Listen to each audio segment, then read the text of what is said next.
Өзбекстан Республикасы президенті тарапынан мемлекетімізде камбағалықтан абадалыққа қарай бағдарламасының басланғаны халқымыздың абат һәм бақтияр тұрмыс кешіруінде айрықша орын тұтпақта.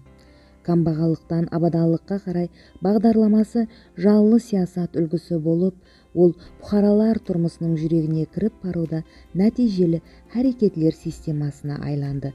Камбағалықтан абадалыққа қарай бағдарламасы жаллы саясат үлгісі болып, ол бұқаралар тұрмысының жүрегіне кіріп баруда нәтижелі әрекетлер системасына айланды. Нөкіс қаласы хакімлігі тарапынан 2024 жылы март айында Тынычлық Макан бұқаралар жиында жасаушы Мұратбай Байниязовтың ауыр шариатта жасап атырғанлығы, тұрақ жайының жарамсыз ахуалға келіп қалғаны бойынша машқалалары үйренгеннен соң, құрметлі президентіміз тапсырмасы менен қабыл етілген министрлер кабинетінің 2023 жыл 2 февралдағы 52 салы қарары текарында мемлекетіміз тарапынан үш ханалы бәрше шариатларға ие болған тұрақ жай салып берілді.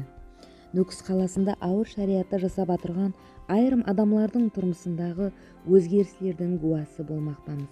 Бұл дегені инсанлардың мүтәжіліктерін тыңлайтұғын, оларды қорғайтұғын мемлекетке айланып атырғанымыздың реаллық көріністерінің бірі.